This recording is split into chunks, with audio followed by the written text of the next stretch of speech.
if they can keep them on Google properties, now they can continue to gather information and understand where people go and what they do.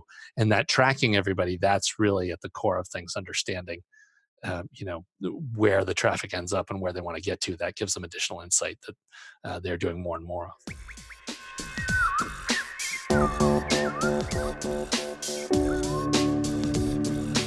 My name is Peter Sumpton, and you're listening to the Marketing Study Lab podcast, the podcast that gives you actionable marketing knowledge, getting you and your marketing in the best possible shape to be the driving force of your business for long-term success.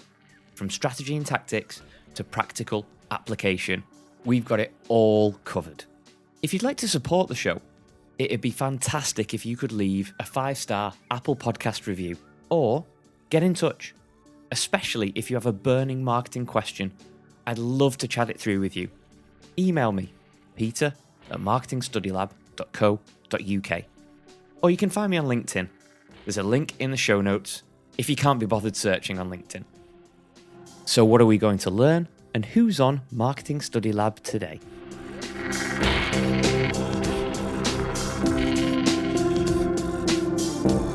Grab a brew and let's look to the future. If you love your data or don't know what to do with it, this episode's for you. It's time to get our geek on. And who better to get our geek on with than John Wall, who has been the co-host of the popular Marketing Over Coffee podcast for the past 13 years. With over 500,000 downloads annually, Marketing Over Coffee looks at the developments in both marketing and technology, and that's why John is our perfect guest for this topic today. John also runs Trust Insights, helping companies understand marketing, analytics, and data. Again, which means he's the perfect person to ask about the ever-changing world of technology and how this is affecting marketing as a whole, and also what we can do to make sure we are at the sharp end of these changes.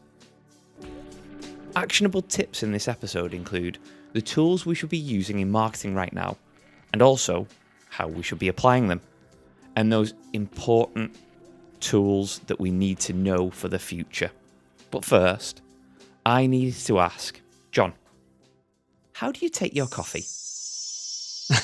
Yes, that's an appropriate question. So there's two levels of that. There's a bunch of different ways that it gets made. And so there's a lot of things on that front. But I'm really one of those people that are kind of held in disdain in that I do sometimes like a little coffee with my cream and sugar. That's really how I tend to take it. So sugar is pretty much my drug of choice. So yeah, most people would not appreciate my morning Joe. Oh yeah, I think that there's a lot of people frowning now. Oh, that's terrible. Terrible.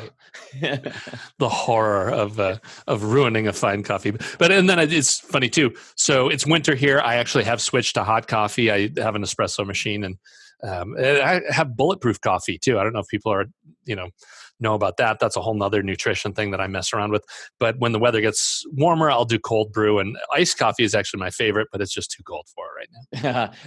my friend introduced me to iced coffee a couple of summers ago, and oh wow, made with the right coffee, amazing. Yes, it's a perfectly satisfying drink for a hot day. That's for sure. I just have to do it before 2 p.m. I can't take the caffeine hit too late in the day. Oh yeah, and then you're up all night, and then that just causes huge issues later on. Exactly. Love it. So let's go straight into your story and what brings you to this point in your career. And can you explain what you're up to at the moment? Yeah, sure. It's I've been doing marketing stuff for over 20 years, but there've been kind of 4 points along the way where things changed. The first was right out of university. I was actually in the insurance industry for a while, but that was when tech had just kind of come on the scene, and I was instantly pulled into tech. I've always messed around with gadgets, and then of course also loved audio, which is another thing. But so tech was the first jump, from insurance to tech. And then from there, I had an interesting time at a company where I actually got to meet Christopher Lochhead, who at that point was at Vantiv and doing tech. And he was a big CMO, 3-time public company CMO. And he got me into startups, basically. Okay. He gave me a motivational speech to me and a couple of my coworkers. And it was kind of funny because he had been brought in to talk to us about marketing and what we could be doing. And he ended up saying to us, like, look, if you guys don't go to startups, you're going to miss the boat. And so to the chagrin of the company, they thought they were going to get all kinds of great tips. Meanwhile, we all quit like within 6 months to join startups. He totally destroyed the department. But so startups was the next jump. And then the third major transition, once I made the startup jump, I did like 5 startups over about 10 or 11 years, some of them privately backed, some venture backed. And I reached a point where I realized it wasn't as much about the opportunities, but the people that you work with. And so at this final stage now, I'm at a company called Trust Insights. And my partners, Christopher Penn and Katie Robert, are the kind of people that I wanted to work with. We were doing a lot of marketing analysis and data analysis, which is right up my alley. And of course, it's their specialty. But the big thing for me was to finally be working with people that I could appreciate working with and that I could trust at all times. And we all have financial stakes. So we're all on the same page and we're all, kind of on the right team. Over the past 4 or 5 years, I've kind of made that transition of, and we joke about it all the time. We've all made other people lots of money. And we've decided that, well, now maybe it's time we try and just do this for ourselves. That's cool. So what does your day job look like? What are you doing on a daily basis? Sure. Yeah. So Trust Insights, we light up dark data. That's the short answer of what we do. And so there's a bunch of ways we do that for customers. But so Christopher and Katie were at Shift Communications for a number of years doing a big PR house here in the States. And over time, they found that they were doing more and more analysis of marketing and basically measuring what was working and not working. And they found out eventually that they even had clients who didn't care about the PR stuff. They wanted to bring them in just to measure everything, all their marketing programs across the board. And so about 2.5 years ago, they finally decided that, look, we should just break off on our own and do marketing analytics as our meat and potatoes, and we can run this ourselves. And then, so that was kind of preordained from them. They totally had that map and put that together. And then on the side, I have actually for 16 years or something like that, worked with Christopher Penn because he was into podcasting back in like 2005. And so as they got up and running, after about a year or so, I said, look, we noticed that, more than half of the leads and referrals were coming in from the podcast. And it just made sense that, look, I'm already talking to these people. I can come in and help you guys grow this business. And so I came on kind of as the business development partner, or sales guy, whatever you want to call it, but to basically find new customers for Trust Insights. And yeah, we've had a blast of it. So Trust Insights is the company. Do you want to just talk briefly about the podcast? Because you haven't actually mentioned it yet. Yeah, sure. So Marketing Over Coffee is a around 20-minute weekly cast. The format now is we tend to alternate weeks, usually on Chris Penn weeks, we're talking about topical things and he's giving actionable tips on, what is happening right now and where to go. And then on alternating weeks, I usually get a special guest. And a lot of times it's authors. We've been fortunate. We've had some really great guests like Seth Godin and Simon Sinek, David Meerman Scott, Mitch Joel, Chris Brogan, Ty Pennington, all kinds of people from a lot of different walks. But yeah, we've just had a blast doing this cast. I mean, we started in 2007. So it's, wow. We're going on 14 years. But yeah, it's just been fantastic. We love the audience. It's so great to, kind of pretty much any show that I go to, I can run into listeners of the podcast and we can talk about marketing stuff. We can kind of, and this goes all the way back to even like 2000 when blogging first started. For me, it was this big thing of like when you go out with your family, there's nobody you can talk to about what you do as a marketer. Like nobody understands SEO or lead gen or, marketing automation. Forget it. Like no, they just get a glazed over look and don't understand. And so much of this was being able to talk to other people who do know what your daily struggles are, the challenges you face. And then to be able to, the icing on the cake is to be able to share feedback on stuff that works and doesn't work and actually be able to do your job better. And so, yeah, the podcast has always been kind of like that drink after work where people are just talking about what's, working and not working, but we get to share it with the whole world. Yeah, it's been a wonderful gift. That's really cool. And obviously the links will be in the show notes for anybody that wants to subscribe to it. Suggest you do. Really cool. Love it. So part of this podcast is providing actionable tips or things that people need to know so they can action upon or go and do their further research into it. And I know your specialism is machine learning, artificial intelligence, and all those cool things that we think at some point are going to take over the world, and probably the human race will end. But as everybody thinks about these, it always comes with a hefty price tag. So what I'd like to chat to you about today is how we can utilize like machine learning, AI, and all those types of things, tools and whatever you want to bring along, a few tips and what we need to look at without breaking the bank, if you like. How can we do this? Can you help us? Yeah, sure. And well, it helps a bit to take a look back. And, this wave of machine learning and artificial intelligence stuff for marketing is a little bit different in that artificial intelligence has been around. I think the term was started in 1956. Some folks out of MIT were having an academic meeting. And so a lot of these ideas have been around forever in technological terms. I mean, 60 years in tech terms is infinity, basically, because it's about, 10 years for every year. And so really all artificial intelligence is, Seth Godin has a great definition for this. It's something like artificial intelligence is just what we're expecting computers to be able to do about 5 to 10 years from now. And, that's all it really is. And machine learning is just the ability to churn through tons of information. But it's interesting that, so even, back in the 50s and 60s, they were talking about this, but it's only been in about the last 10 years where processing power has gotten so strong and so cheap that a lot of the stuff that was developed decades ago is finally now able to get into the hands of anyone. We can get these tools. So if you're using R in our studio, you're able to, for free, just get in and do stuff. And Python, of course, if you learn Python, you're able to kind of get your files in order, get your data together, which is actually a huge part of this. But there's kind of a bright line of what you can use and what you can start with. And it really comes down to you either make the leap and go over to R and to Python and data tools and figure out how to use that stuff, which will unlock that. And it's just interesting in that that stuff is free, so there's no expense. So there's no money out of your pocket, but the problem is it takes time to learn these tools and to get good at them.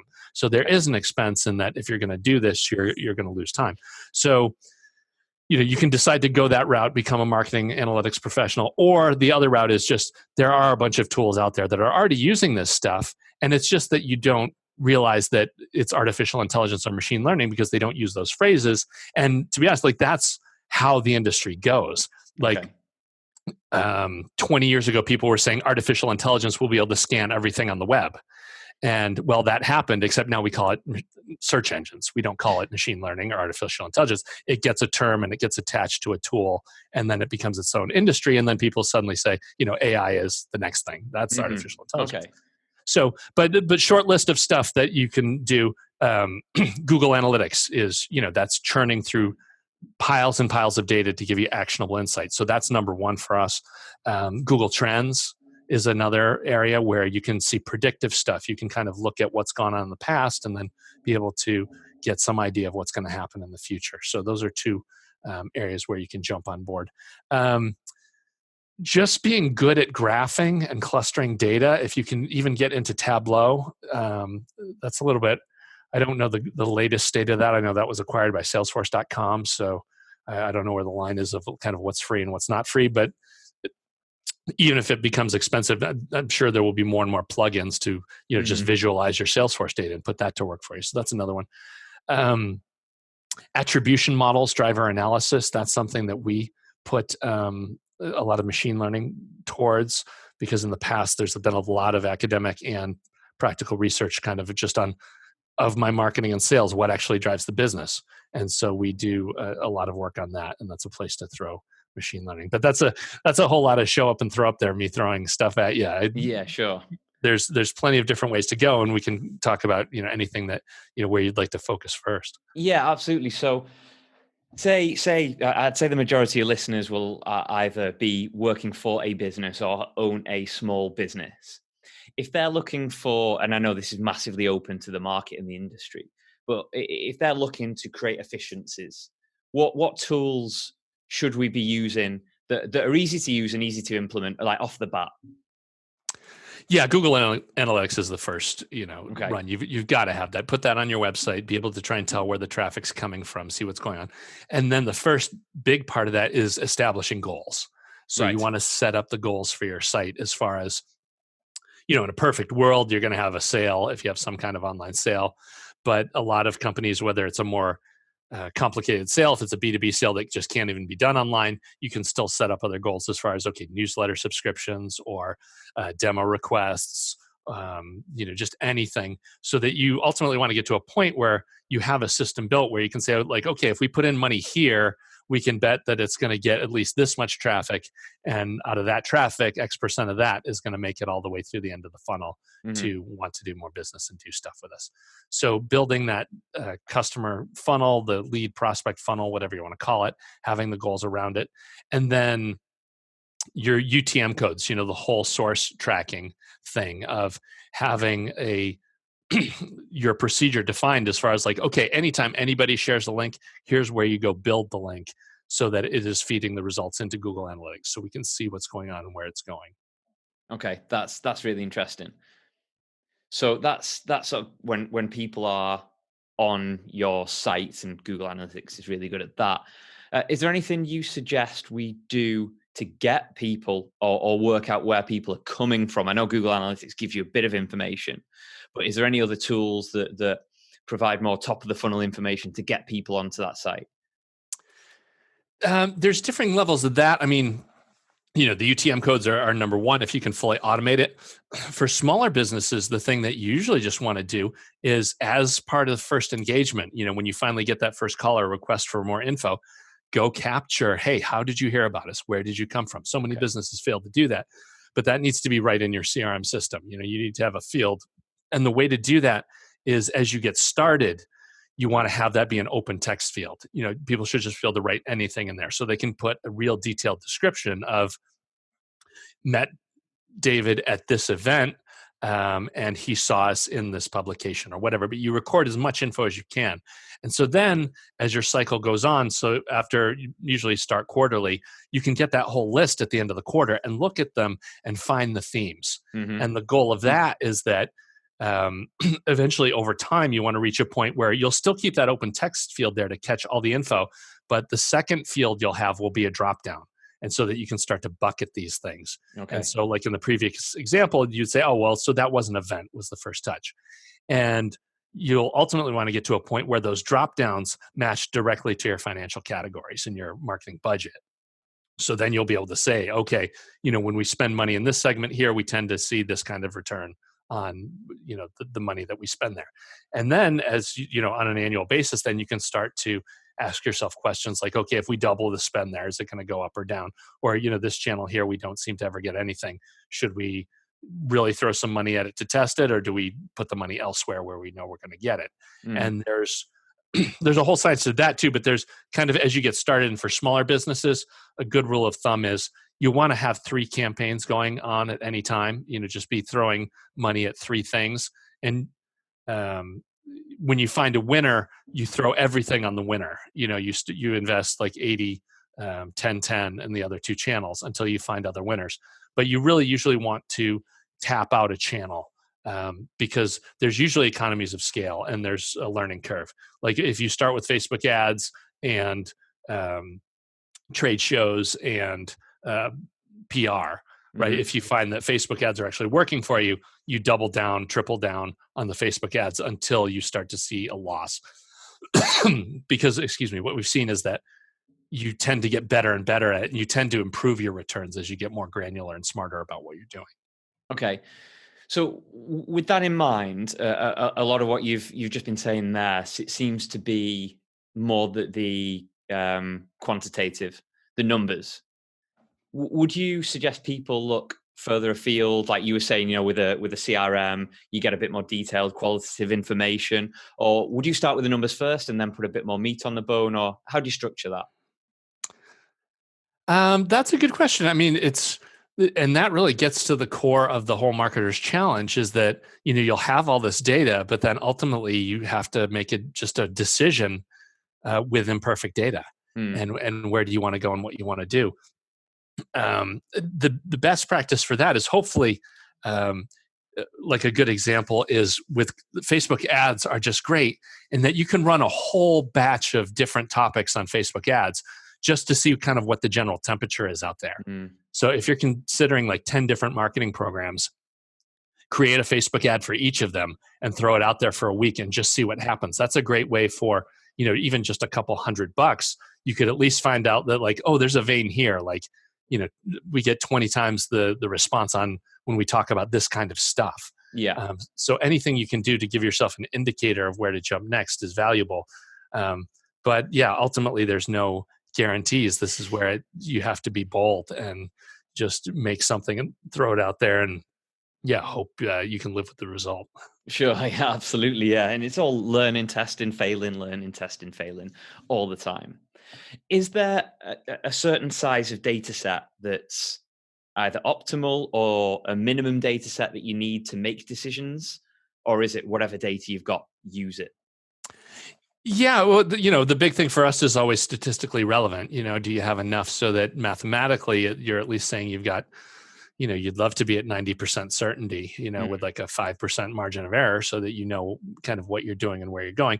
And we can give you some links. There's calculators to those kinds of things. You can kind of throw in some numbers as far as what your email campaigns are doing. But I had some very early in my career, I had some great advice from the president who was just saying that, well, to stay within 2 standard deviations, if you have a sample size of 30, if your results are 30, like if you've got 30 clicks, that at least odds are you probably have a 2 out of 3 chance of being right with your data. Mm-hmm. And because for smaller businesses, that's just always the struggle, is never getting enough data, right? Like you mail 3,000 email and you get 7 responses to A and 5 to B. And it's like, well, there's really nothing statistically relevant there at all. So it's pretty much a wash. Like you might bet on the 7, but really the numbers say that there's nothing going there. So shooting to get to that 30 mark is great. But then it's really it's like more is better, and just the more data you can get, the better your odds of being able to dial in and see what's going on. But yeah, again, for smaller businesses, a lot of times you're just going to have to take your best gut and see what you can do. One thing on that front is everybody does hope that like you get crowned a champion, but what we've seen over time is what you actually see is you weed out the losers. You'll do a campaign, you'll test 5 campaigns over 4 months, and you'll find that 2 of those campaigns just like never got any clicks or any impact. And so you can throw those away. And so there's benefit that to be able to, throw out the stuff that's just absolutely a total failure. And so that happens, that you will see. But yeah, getting champions, that's roll the dice. Yeah, sure. If you were going to spend any money on any type of tool or software that's out there, what would you be going to? Oh, that's a great question, because there's so many different places to go. I guess it's never tool driven for us. You don't drive with the tools. You look at what you're trying to do and what you're trying to accomplish, and then the tools will come from that. So in fact, we have our traction framework that we break down into 3 segments. There's really only 3 things you can do, right? You can do product marketing. You can make your product better, which is fine. You can generate awareness. So that's the whole marketing PR function, getting people to know that it's out there. And then there's sales, having people bang on doors and do the hard work of like, okay, this is out there, but now let's talk to people and find out, are they really going to give us cash to do this, which is a huge question. So those are the 3 major channels. And then each of those has subsections of things to do. The product one is pretty cut and dry. It's pretty much you either build the product or you build things. The one thing is you can bake marketing into a product. You always get a million tired examples of Hotmail and things like that, where, when people use it, they also are given an incentive to make it spread. And so that can have huge returns, but not every product can do that. And then the sales thing too is pretty straightforward. It's kind of like you've got this person and you're giving them a toolbox to go get stuff done. And a lot of times sales tools do come to the top of the pile just because that's the bottom of the funnel. If you've got 50 leads in front of the sales guys, if you can give them a 10% lift, that money goes right to the bottom line. So sales tools tend to be focused on pretty early in the game. And yeah, we look at CRM, that tends to be the thing, just because everybody wants to know what the customer's up to and where they're going. So CRM is usually at the top of the list. And then in that middle marketing PR one, though, there's over a dozen different things that you can do. And so we normally say, again, grab 3 and be testing 3 at all times. And so there's all different tools on all different fronts for that. But Google Analytics is free, is always on the tool stack. CRM is on the tool stack. After that, it pretty much gets into what you want to do. A lot of folks would say email marketing automation.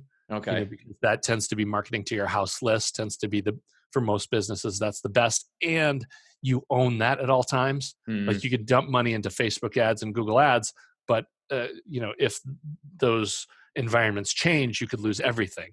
Same thing with social platforms. Like you can dump all this time and money into social platforms and end up having the platform pulled out from under you. So you can lose your money there, but your email list is your list and it doesn't go anywhere. So yeah, those are, again, CRM, Google Analytics, email marketing, those would probably be the three that we see most often, but then, a whole batch of other tools depending on what you want to do. Sure. So I think probably the number one, or might not be number one, but the one thing that people always go on about and look at is Google and getting, number one, or at least on that first page. Have you got any tips or any advice on what Google look for or what we should be doing in your expertise? Yeah, sure. So that's another area where you can take advantage of the machine learning that's been done by the tools that are out there. And in full disclosure, Ahrefs is a sponsor of Marketing Over Coffee, but they are they came to us because we use them for everything that we do. But they are cool anyway, so that's absolutely fine. They support the community. They are all in. But the big thing with them is that they cover the whole gamut, in that if you don't know what you're doing at all, you can just log into the tool, set it up, and say, okay, here's my domain, here's my 5 competitors. Show me what everybody's doing and how it's working. Mm-hmm. And then they do have the other end of it where like you can export all that data. And that's what Chris does at Trust Insights. He exports everything and runs further analysis against it, to try and predict the future and do a bunch of other crazy stuff. But for somebody that's just jumping in and getting running with it, you want to go ahead and you see what you're doing, see which of your pages are generating the most traffic, try and figure out what those pages have in common, see if there's anything you can clone there. If you find out that, when we share video, it tends to do a lot better, maybe you should be doing video all the time. But then the other big one is your competitors. See what pages they're scoring for keywords and topics, and go look at their topics and their posts, see what you can copy, see what you can improve upon.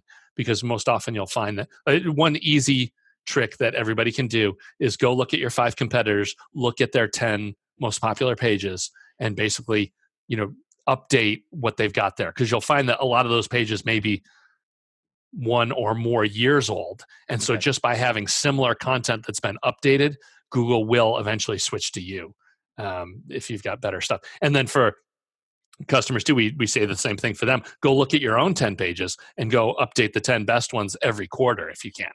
Add new links, better content, just kind of continually update your stuff. Because we can see 20 to 40% lift on your web traffic just by regular updates on your most popular stuff. Wow, that's really cool. Looking towards the future, or the near future, if you like, what's your thoughts on voice? And is there anything we should be doing right now for voice? Yeah, voice is a lot of people talking about voice. And it's interesting because the stakes are so high with voice, right? The problem with voice is, you can be page 1 results for all kinds of terms and be doing great. But when you ask a smart speaker, only number 1 gets said, and that's it. And so there's not a lot of advice that we can give on that front. I mean, one thing is to hold your brand. If people know you as, Kleenex or Guinness or something like that, well, if you ask Alexa for Guinness, you're going to hear about Guinness. You're not going to hear about other beverages. And so that will lock it in. And then I don't know, there's a whole nother wave there's just some stuff about this recently on how on the Google search results page on the right side, sometimes you get media clips. I've heard that those clips are actually where a lot of the audio search results come from. So if you can get on that right side with relevant audio or video clips, you increase your odds of making it into search results. But yeah, that's totally Wild West right now. It's kind of nobody really knows where to go and what to do. And the thing with that is it's totally walled garden private thing. I mean, whatever Amazon wants to do in their best interest, that's what's going to come back. So you really don't know what's going to go there. And then with Google Smart Speaker, I don't know. I guess it seems like with Google Smart Speaker, you would have better odds, and that Google's whole mission is to give you the best and most relevant results. That's what they want to do. Whereas with Amazon, it's, they want to sell more stuff. So they really have no incentive to it always giving the, best or most relevant answer, but they have an incentive to steer it towards, making sure you buy the right thing. Yeah, sure. Where Google almost want you to click off their platform, where Amazon want you to stay on their platform. Yeah, but it's funny. There's been a lot of SEO eggheads have been really kind of digging into this, because there has been a sea change in about, I don't know, maybe over like the past 3 years. Because it used to be just what you said. The big thing was the number one result would go straight to the site that was the lead thing. But now they've been experimenting a lot with, the first 3 or 4 positions being the answer to your question, or a snippet, and actually stealing the traffic away. And there are a lot of people not happy about that, because that is kind of, up until now, it was always like, we want to serve the world and push people to the right direction. But now it's more, well, we want to take the traffic. The traffic's ours. We don't want you to have a piece of it. So, which I always find it interesting where Google sit, because, like you rightly said, they want to provide the best answer to your question. That's kind of what they do. But to make money, they need the ads, and I'm talking about the search engine, and they've got a whole host of other things going on. But to make money, they want people to click on the ads that they think are most relevant.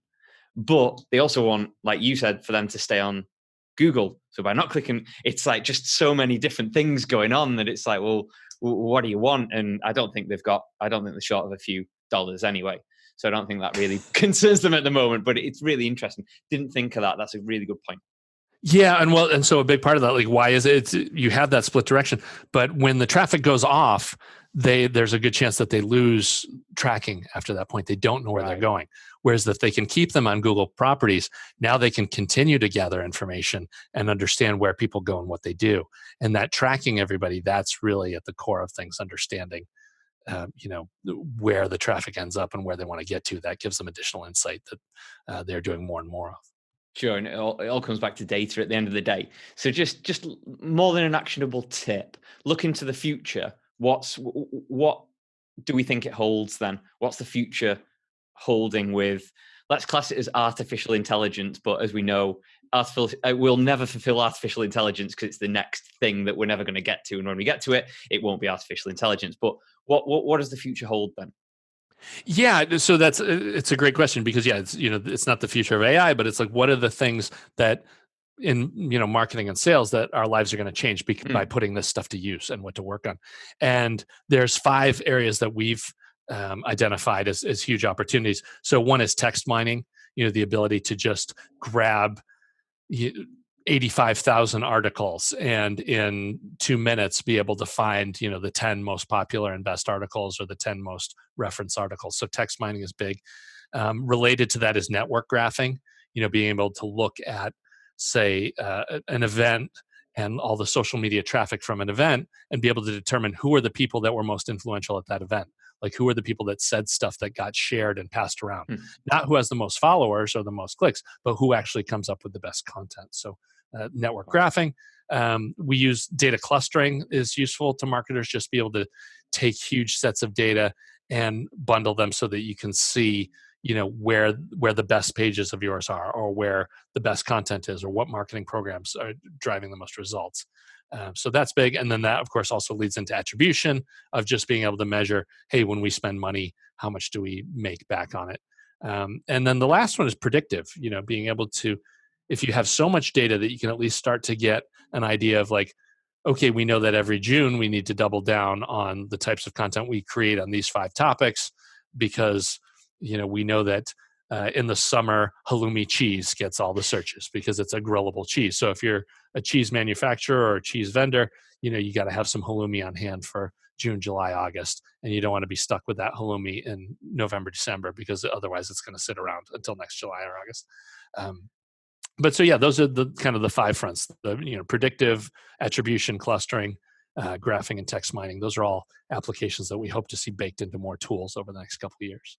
I love the fact that you went with cheese as the example as well. That's absolutely fantastic. Who doesn't love halloumi? I mean, come on, it's the best cheese in the world. Right. I don't think I've eaten halloumi. The other one that popped out Cheddar is always on fire in November and around the Christmas season, and mozzarella bubbles up during the Super Bowl in the end of January. So we have up on the TI site. There's the whole cheese forecast, because it's funny. A lot of the clients we work with do not want to share anything that we tons of customers Sure, yeah. that we do stuff and they don't want the rest of the world to know their secret sauce.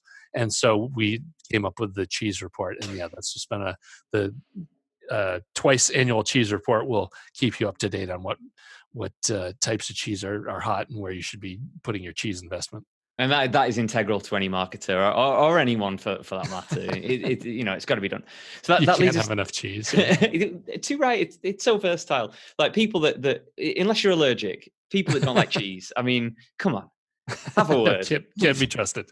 Yeah, absolutely cannot be trusted, especially with other people's cheese. That's like don't go there. Right, John, are you ready for some quick fire questions? Sure. Yes. Well, let's see how sharp I am still. Excellent. So what's that source of info that you can't live without? Where do you go to for your information? New York Times is the lead for me, I guess. I check the paper in the morning, and that's left over from the days when I would actually get a newspaper, but now it's online. But that's kind of the first. Oh, no, and actually I have to step that up. That's not true now. That is the one that I pay for and get, but I lead with BBC. Wow. That's the last bastion of true news. I don't know, maybe in the universe. It's because everything else in the United States is forced by advertising and clicks. Mm-hmm. And so, and plus I do love getting an impartial third view of the United States. It's much better to see. So yeah, BBC first. Excellent. What was the last thing you remember Googling? The last thing I remember, well, I just have to look on my desktop. I have it right up here. It's funny that doesn't come right back to cheese to mind. Yeah, right, to cheese. It's funny it's not about cheese. My son asked this morning about Batman versus Darth Vader, and so we dug that out.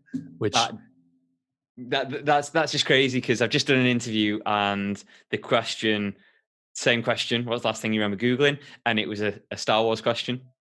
And, And this week, someone asked me a quiz question. They were at a quiz and they said, "Who's Boba Fett's father?" And so I replied with what I thought, and then I thought, hang on, let me just double check it. So I Googled it and I was right, but I was also wrong, because it's Jango Fett, but he hasn't got a father because he's a clone. Oh. So I still haven't found out what the quiz answer was to that. But yeah, that's the second time on the podcast I've mentioned that as well. Oh, that's funny. Yeah, well, and if you haven't seen Batman versus Darth Vader, it's done by some group out of Los Angeles. I mean, it is like top cinematic quality. I mean, it could be out of a movie. So definitely check it out. If you're a Star Wars or a Batman fan, you'll definitely get a kick. And the important thing with it is there's two versions. There's an alternate ending too, so you can see it go both ways. But yeah, check that out. Okay, yeah, definitely. If you could tell your 10-year-old self one thing, what would it be?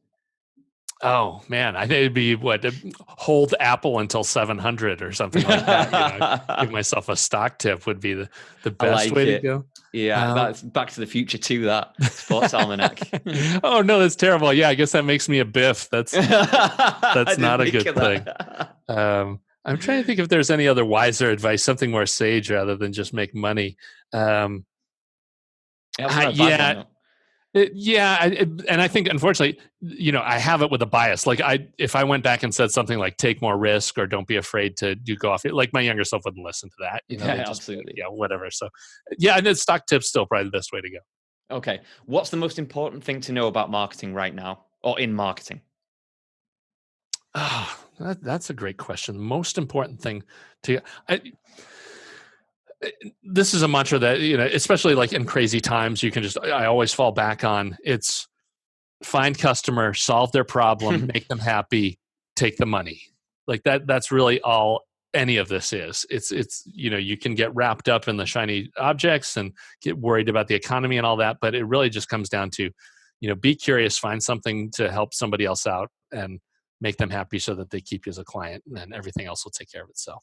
Absolutely. And all this information and data and hardware, software, tools, and all that we've got, it is really the basics that it comes down to. All these things help, and get closer to solving those problems. But it's always those simplistic steps that you just demonstrated there.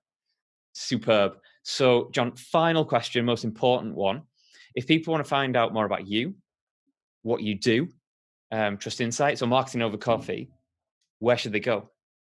Yeah, marketingovercoffee.com is the easiest place to go. Just check it out over there. We have a link to the most popular episodes. So if you want on one page, you can see some of our top 10, the most popular stuff, but it's a great place to listen. And then, but yeah, trustinsights.ai. And I'm on Twitter at John J. Wall and, all the social channels everywhere. But Marketing Over Coffee has links to everything else. You can start there. Fantastic, John. Thank you so much for joining me today. It's been an absolute pleasure. Thank you. Oh, thanks. Yeah, I enjoyed it.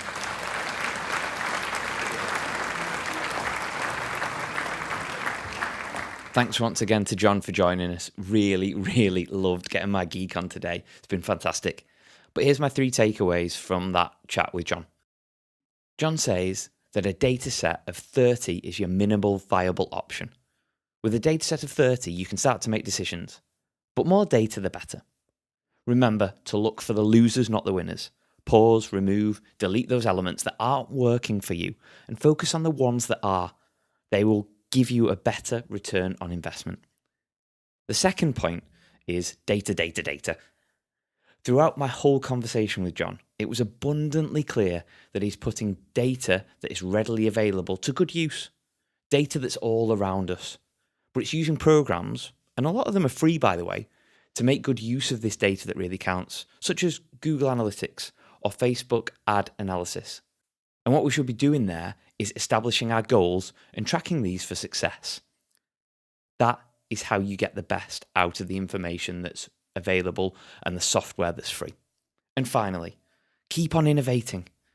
John's 5 areas for future growth that we all need to be considering are text mining, network graphing, data clustering, attribution, and predictive. Enjoy the future, people.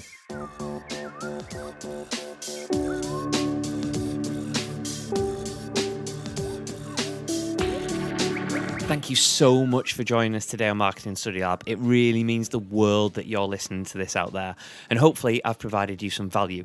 If you're looking to know more about what Marketing Study Lab does and is about, go to marketingstudylab.co.uk or get in touch with me personally, LinkedIn, Facebook, Twitter, or feel free to email me at peter@marketingstudylab.co.uk. Happy marketing.